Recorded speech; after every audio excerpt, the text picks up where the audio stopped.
Hey there, I am live and my lovely bride is trying out some new equipment. Let's see.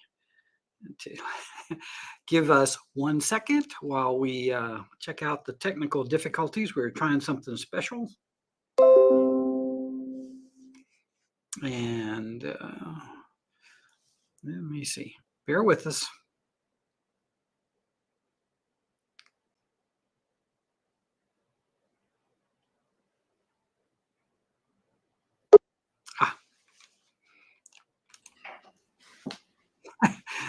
All right, I think that's a good sign.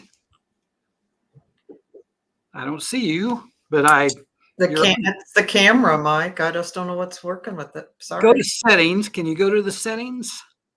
In this? Go to just see if there's like the little thing down at the bottom left where the little it's like a microscope, or not a microscope, what do you call those things?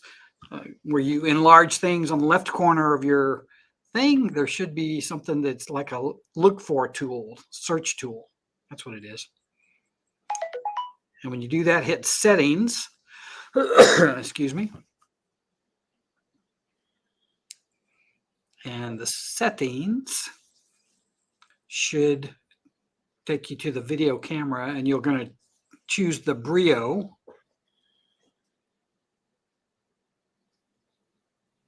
Any luck with that? I've opened up settings, but it's settings for me and Google. Any video? I think I went right to it. Shoot. Let's see. Okay, let's see. Okay, there is a on the, let me see, edit name, headline. Well, shoot. Since you're in StreamYard, there's a settings button down there. It says stop. I see the settings. Okay. Hit the settings and see if that gives you a camera option. It says integrated camera. No, you want the other one. You want the Brio. Okay. Well, I didn't know that. Hey, voila, you're there. That's much better. Can you see me? I can. All right, good. So when I said, I didn't move your camera, I went ahead and made that change. But yeah, that's much better. So thank you for anybody that got on early and saw that little adjustment. We apologize for that. So we're going to get started right away because we don't want to take too much of your time.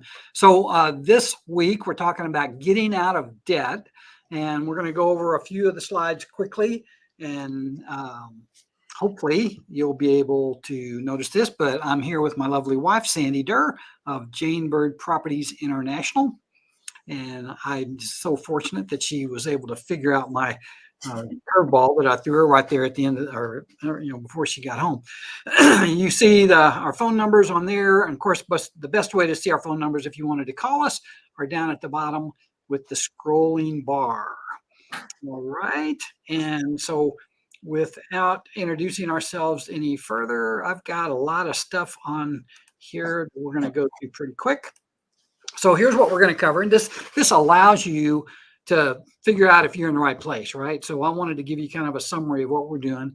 Why get out of debt? Understanding debt, common questions regarding debt, debt management strategies. That's kind of the meat of it, and creating a debt management plan, and common debt mistakes. So the purpose of this is, obviously we've just come off of the fourth quarter, Christmas time, a lot of spending, and taxes being done. Taxes are being figured out and stuff. And we're thinking that there may be some people out there that might be needing a little extra money at this time. We're going to give you some options on how to kind of set the ship on the right track. And so that's what the premise of it is. The other positive part about this is that because homes have continually appreciated over the last, gosh, particularly the last 5 or 10 years, Right. anybody that's bought a house in that period should have plenty of equity. And so that is not the main point of this particular thing, but we are going to talk about it a little bit about doing a home equity line of credit. Now, I will tell you, nobody wants to give up the interest rates that we've got over in the last 3 to 5 years because they're spectacular. But a HELOC is a second lien on top of that. Anyway, I don't want to get too far ahead of myself. So I'll go down another rabbit hole. so here we go. I did that. Go to bed. Okay. Why get out of debt? Well, financial freedom. That's what you want. Financial freedom, lower stress. I know I've been stressing over a tax bill that I was surprised by. So just extra stress I didn't need. Improves credit score a lot of times, savings and investment, budget control, asset protection, retirement planning. All of those are really good things. So that's why somebody would want to get out of debt. Why anybody would want to stay in debt? I didn't have anything for that. Nobody wants to do that. All right, what is debt? Now, first thing I'm going to draw attention to is the image that I put here, and it's missing one little kind of a significant part of what we talk about, and that's the student loan debt. But this really wraps up most people's debt without the student loans. But debt is an obligation of financial liability. Individuals borrow money that they are expected to repay with interest over a specified period. Consumer debt refers to credit cards, student loans, auto loans, and mortgages. Now, did I miss any, Sandy? I think that pretty much encompasses everything. Yeah, I think that's going to be the majority of one. Mm-hmm. Right. So, I'll find my mice here. All right, so how is debt similar to slavery? So I just kind of came right out of the blue and made this similarity. And this is why I think I did it this way. Modern slaves are not in chains, they are in debt. And here's the problem. With this debt comes the obligation to work. So a lot of us are working to pay our debt. We put ourselves in that position where we have accumulated debt, whether it be a house, a car, or credit cards, or whatever. And now we don't have any choice but to work to pay for the debt. And it's not dissimilar. So you lost some freedom. You've got control by others, your debtors. It limits your opportunities because you have to go to work. And then there's also a little bit of a social stigma, not dissimilar from if you were a slave to somebody or something, you would be a slave to your debt. So there's that too. So I don't know if that's a valid thing, but I know when financial freedom is that whole point is when you don't have to do anything because you're free of the financial stress and burden of debt. Right. So that's what I was kind of making there. All right. What does the Bible teach about debt? Well, this isn't a Bible study class, but it could be. And I do have a recommendation for you later that I did a class that I thought was superb. But Proverbs 22:7, the rich rules over the poor and the borrower is slave to the lender. Well, I kind of said that, didn't I? Not that I would never take anything, me over the Bible. The Bible's first. Romans 13:8, let no debt remain outstanding except the continuing debt to love one another. For whoever loves others has fulfilled the law. In Psalm 37:21, the wicked borrow and do not repay, but the righteous give generously. And then finally, in the ones I'm going to list, I think there's 2,500 different references to debt in the Bible. So we just picked these four. In Matthew 6:24, no one can serve two masters. Either you will hate the one and love the other. You cannot serve both God and money. And this is one I know I struggled with, particularly early in my life, where it was all about work. And it wasn't about the things that were important, like my family and my children, and just the other things that were around me. And I chose pretty much to be a workaholic for a long, long time. All right. Sandi, I think you have some questions. Hopefully you've got some questions that consumers might ask. Do you have that? Yeah. Yeah. I was kind of scrolling through and thinking, back in our younger days and all that, but how do you start getting out of debt? Okay. Somebody's in debt. Somebody's gotten to that point. They got into some trouble. Where's the starting point for them? Well, the starting point is to stop spending. Yep. That kind of is it, or start generating new debt. Stop the bleeding. I think the way Dave Ramsey says it is he cuts the credit cards. And I don't know if you have to cut the credit cards, but you have to like take them out of your wallet and put them. I've heard somebody that put them in the freezer, put them in a glass of water in a freezer so that they had to let them take them out of there and melt them before they'd use them, just to keep you from doing that. And the key thing that Dave Ramsey talks about is something has to change. You've got to change something to stop these habits that got you into this problem that you've got right now. Right. Yep. That's a good one. Yeah. Okay. What's the best debt repayment strategy that you've heard of? Well, there are two main repayment strategies. One's called the snowball. One's called the avalanche. And the best one is the one that's going to work for you. And I'll explain this a little bit later in there. The avalanche is one where you list your debts and you choose to pay them off by the interest rate. The debt snowball has a little more success, well, maybe a lot more success, but you list the debts by the amount, the balance, the lowest to the highest. And you start with the smaller ones. And the case for that is that you have some success early, so it kind of keeps you going. Yeah, and then you just keep applying what you were paying to the next debt. Yep. Starts piling up. Okay, how can I negotiate with any creditors, maybe for a lower interest payment? Well, the debtors now with the credit cards, it's crazy what they're charging now. Yeah, you don't even want to. One of the things I thought about doing was getting the list of the microscopic print they put on your mortgage or your credit card statement, and showing you what you might be paying on a credit card. And it's brutal right now. I mean, it's well above the 20s, and it's akin to a loan shark. I mean, really.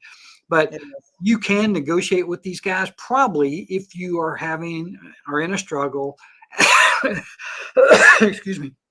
And you've had some late payments. You might want to get them before you have the late payments and tell them that you may be getting ready to have some late payments, because if you don't have late payments, they probably won't talk to you. But once you are the leverage kind of goes over to you a little bit when you're saying, look, I want to pay you. I just can't afford it right now. I may need to cut down the interest rate or something and get them to help you that way. So there's definitely an opportunity to negotiate with the creditors. You just may have to wait till you're right at the end. Okay. What about a debt consolidation? I know I've had several clients that they've used that method. They've had something catastrophic happen in their lives, and the debt consolidation seemed to be an answer for them. Debt consolidation is a good one. Here's the first debt consolidation is when you consolidate all your debt, then you've got to figure out who's going to be the source or the lender for that debt consolidation. Right. It can be, there are some personal ones. I think SoFi is one of the ones that does that. We actually are just able now to do a second lien. And the second liens, they're not inexpensive, but they're better than giving up the 2 or 3 or 4% interest you've got on your mortgage to redo that. The rates are actually better on what we call as a cash out refinance, but they're still not good enough to make up for those lower rates. And what I would do is I would show you what you can do on a HELOC or a home equity line of credit compared to what you could do with a cash out refinance. The big part of it is the cash out refinance is for the bigger refis. The HELOC is a second lien that sits on top of your existing mortgage. Okay. So those are out there. There are not a lot of people doing them. And because of that, the rates are a little bit high, but they're definitely an answer for some people if you have some kind of trauma. Okay. So what would be some consequences for not paying my debt? I just say, I'm just not going to pay you. Well, it Well, we know depends. about what's going to happen with your home. Well, if it's credit card debt, the consequences are that your credit scores are going to go down. There's going to be a bazillion collectors calling you, harassing you to get that money, and it's uncomfortable. But when stuff happens like that, you just have to make hard decisions on who gets paid. If you can do that, if you can get the home equity line of credit or the resolution to that some way with a cash out refi before you get to that point, then you can, those might be better options than not paying your credit. Do you know of any government programs that help with this? Not really. And I saw something on, I watched the Dave Ramsey thing today, and he says relying on the government right now is not really a great idea. I mean, they're just not. I mean, look how they're handling their money. I mean, that was the key thing he said. If you think if that's a model for you to handle your money like the government does, we're in big trouble. Let's let's not follow their example. Okay, how then can I create a budget so that I don't No. get into this kind of situation? Okay, we are going to talk about that. But yeah, creating a budget is just listing the debts and the payments and just kind of putting it on a sheet of paper so that you can see what's there and you can figure out how much is going to be outgoing each month, how much you've got left after you pay all your bills, and just kind of figuring it out. I mean, and there's definitely some people like myself, I could help you with that, with spreadsheets and things. And I've spent most of the afternoon looking at different options on spreadsheets that were out there that could help you do that. So making the plan, getting the budget. Is bankruptcy ever a viable plan for somebody? What is, there's two different kinds of bankruptcies that consumers use, Chapter 7 and Chapter 13. Chapter 7 is one where you just kind of walk away from all your debt. I'm done. I can't pay this back. It's pretty short period. It's pretty drastic too. And from a biblical perspective, like one of the things we said, it's not good to not pay your debts. I mean, you accrued those debts, you should pay them. Right. The Chapter 13 is one that I have to endorse more aggressively because it's a workout type deal. And that's what you would work some kind of situation where you would figure out a payment schedule for all those creditors. And it's a little more controlled. It's got attorneys involved. But as far as, I mean, it is an option. It's pretty drastic, but it is an option. So eventually, how does this debt then affect your credit score? I can't imagine it's not going to be good. So we talked about this last week in our the credit thing that we did. So as you accumulate debt, particularly on the credit cards, as the usage goes to the top, and the reason that the creditor's algorithm is such that the higher the balance you have, the lower the score goes, is because that's a signal to them that somebody might be getting ready to walk away from their debt. Yeah. When you're up in that 90% ratio of usage to limit, then it scares them. And that's exactly what triggers the scores to go down and why the scoring algorithm is like it is. So not good. Yeah. Okay. Well, I think that's most of the questions that I kind of looked at that people would be asking. Yeah, I think those were good questions. Let's move on. So debt management strategies. The first thing is create a detailed budget. If you don't know how to do that, you can call either Sandi or I, and we'll try to guide you on that. But the first thing to do after you list them, you prioritize the debts. The debt snowball is Dave Ramsey. I don't know if he created it, but he endorses it. I like it. I've seen both, and there's actually a way to do a combination of the two. The debt consolidation, again, since you now have access to a home equity line of credit, could be an option. It's definitely a quicker option, and just because you're paying a much lower interest over, particularly the credit cards, it's an option right now. Like Sandi said, negotiate lower interest rates with the creditors. Hey, here's one, love it. Increase your income. If you have an emergency fund, and we're going to talk about that's one of the key things that we think is an important thing, go see a financial advisor. And more than anything else is you got to be committed to change. If Mhm. you have gotten some way, you've gotten into this debt crisis, you've got to be committed, and you've got to just say, I'm going to change. So Right. things have to change. Mhm.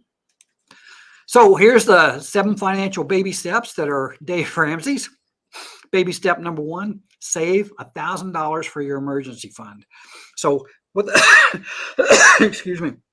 So what this means is you've made your budget, you set it down, and you figured out that you can save, whether it's a $50 a month or $100 a month or whatever you're going to do, and you're chopping off, the amount of money that goes to food, or you're making some sacrifice to get this $1,000 in an emergency fund so that you can handle and don't have to use your credit cards when stuff happens.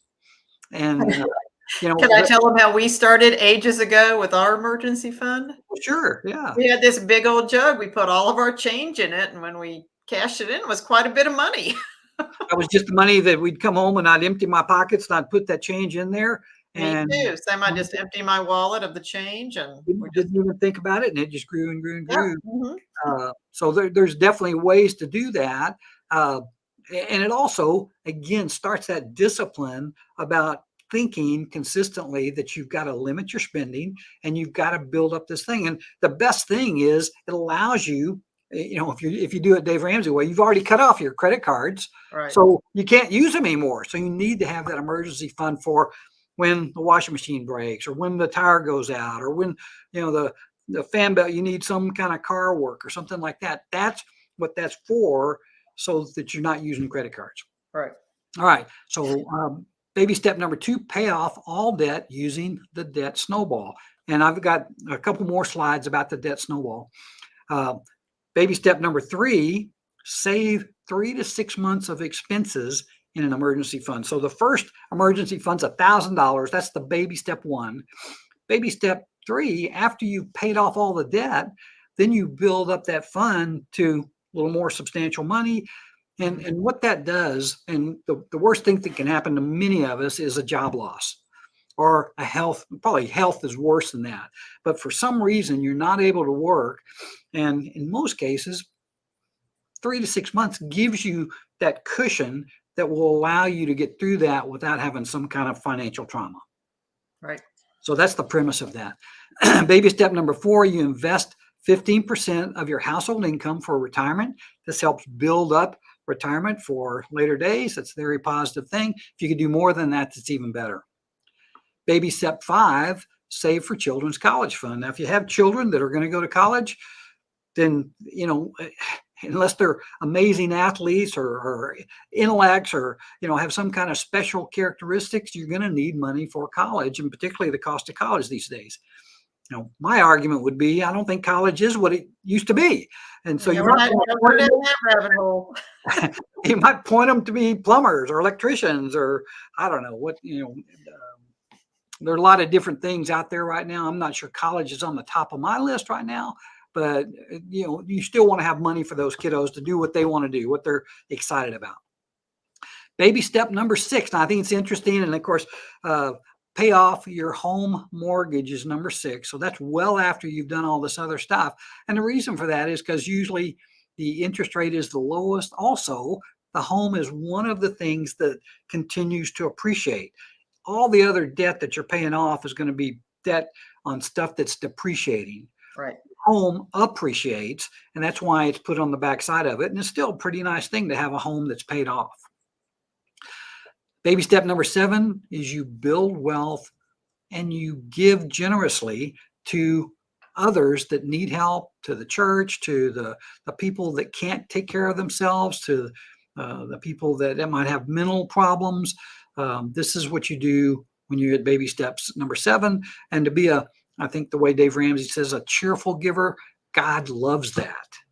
So those are the baby steps. I love the whole baby step program. I love Dave Ramsey stuff. I don't love all his mortgage stuff. I don't agree with all of it, but this stuff I totally agree with, and big fan of his. I have a video of this one, the debt snowball system. Look on YouTube. If you are taking notes on this, take this one down. Proven Biblical Money Principles by Dave Ramsey. It's about 35 minutes and it will bless you. I promise you. So, but here we go. How to make a debt snowball spreadsheet. You list your debts and you list them in an order: minimum payments and minimum balances. Continue making payments on all debts except the smallest one. So you're going to make, when it talks about credit cards mainly, but the minimum balance is the one that's going to be at the top, and you're going to pay the minimum payment on all your debts except the smallest one. And for that one, that's going to be your accelerator.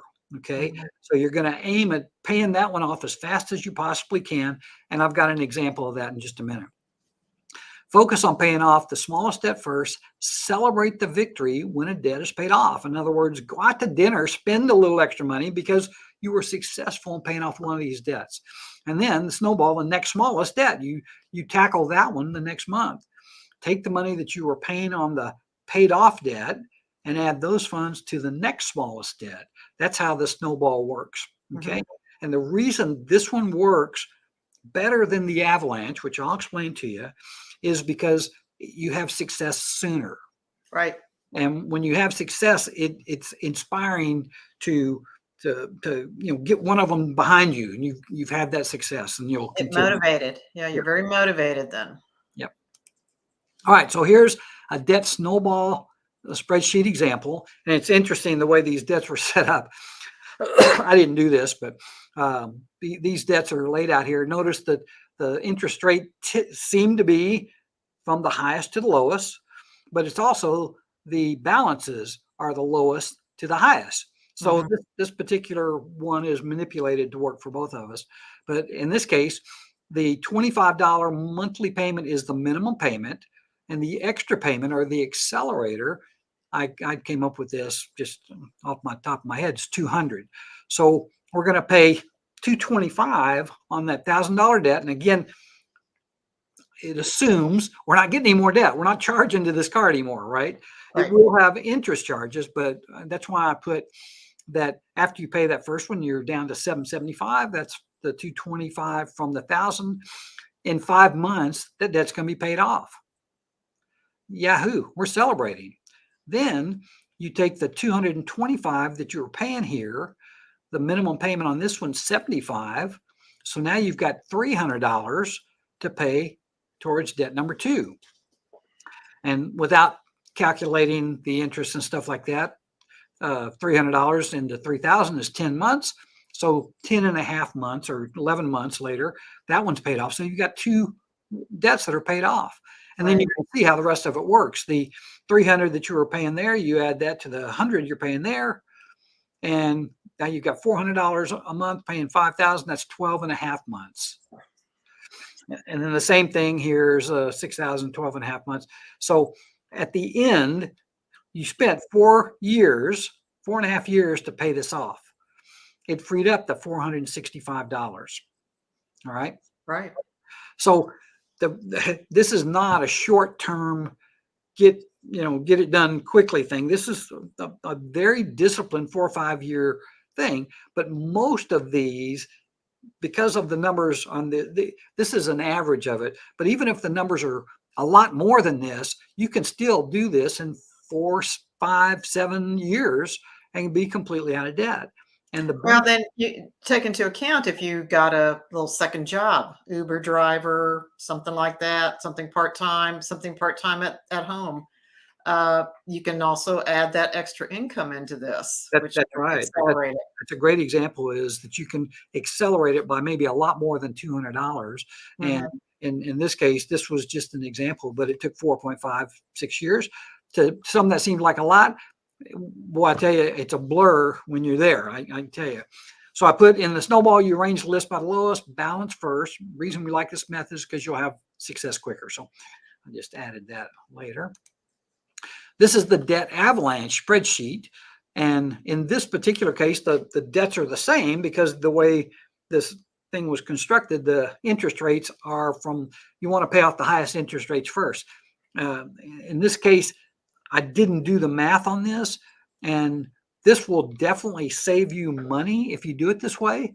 The problem with it is that, well, in this case, it would be the same. But if the interest rates are on the higher debt, it takes so long to get one paid off that a lot of people get frustrated and give up. Right. And it's easy to do that. So we're trying to avoid the give up part of it and just get it done. And so you can try both. There's actually a hybrid of this too, where if you had one that was a high interest rate but a low debt balance, you could put that on there too. So it's easy to do. All right. And then I did this debt consolidation option. So this debt adds up to $25,000. The minimum payments add up to $590. The $25,000 is a debt consolidation of that. Interest rates around between 10.5% and 13.5%. That's just what they are. They're lower than credit card debt, but this is how this would work. If you did that for a 30-year, and I wouldn't encourage anybody to do it for 30 years. Matter of fact, these terms are they're not even right, because this is a home equity line of credit. It is usually on an adjustable rate, and it's usually not a term. So you could pay for this however you wanted to, but if it were a fixed rate loan, it's not. These are examples of how the payment for 5 years is still going to be less than the $590 that is just the natural way that you'd pay these. Okay, so I compared that. Now, you notice on a couple of these slides, I put this QR code here. QR code goes right to some information about me. So if you obviously wanted that, then definitely can get it there. All right, debt management mistakes. Not changing spending habits. If you don't cut up the credit cards, or you don't stop using the credit cards, that's a mistake. Right. Paying only the minimum amount. A lot of people do that, and they think they still have room to do credit. That you can't do that. You've got to aggressively pay those down. And it's a mistake to try to pay 4 different debts a little bit extra. Just focus on one. Get that one done. Go to the next one. Ignoring a budget. It's a mistake. Not prioritizing debts. It's a mistake. Losing sight of financial goals. I mean, at some point in time, I think the numbers on the people that get to age 65 and have no money whatsoever saved for their retirement. And the problem with that is you're kind of relying on our government. We talked about the government, not a good entity to rely on based on what I've seen. Not building an emergency fund, ignoring your credit reports. And one of the things that you want to do is on this one, the credit report would be a good tool to be able to list your debts. Now, the statements that you get each month are helpful too. But the other thing that we talked about last week was making sure you check credit reports at least twice a year so that you can make sure that they're being reported correctly for you. And then the final thing is, a mistake is not seeking financial education. I mean, this is stuff that makes a big difference. And it appears that the majority of people don't think about it until it's too late. Right. And so we want to bring that to the front of your attention right now. Hopefully this will make you a smarter, better future for you. And that's what we want. So, here's what we covered today. Want to get out of debt, understanding debt, common questions regarding debt, debt management strategies, creating a debt management plan, common debt mistakes, and much, much more. Obviously, it seems to me like we went through this really fast, but it's probably as much as you can handle at this time. You've got our numbers scrolling at the bottom. Love to hear from you if you have any questions. This is me when I look at my debt. Not really. We've done a pretty good job on our debt. Not perfect, but we're getting out. But anyway, Sandi, anything I forgot to add? No, I think that's it. Just watch what you're spending, save, give to people. That's what God tells us to do. And so you follow a gal in Austin. I think you told me about it. She had a plan that she set forth for realtors. You remember? Well, it's called the bucket system. So you make sure you're paying into your savings account every month. Make sure you're pulling taxes out every month. But you have to meet your financial obligations first, then savings, then church, then retirement. But if you follow that and just put them into the buckets, and then if anything's extra, then you can go spend and do some fun stuff. But got to take care of the priorities of those buckets first. Yeah, I like that. I know you like it too. I do. Okay. Well, listen, guys, we'd love it if you made comments. We'd love if you subscribe. If we're doing something wrong, be sure and tell us. I mean, we want to do it right, but we do appreciate those that came on tonight, and we'll look for next week. I'm not sure what we're going to talk about next week, but it may be about investment property. I think that we may go there next week, Sandi. Does that sound like a good one for you? Sounds fun. We like that. All right, guys. Well, thank you so much, and we'll see you next week. Okay. Bye, everybody.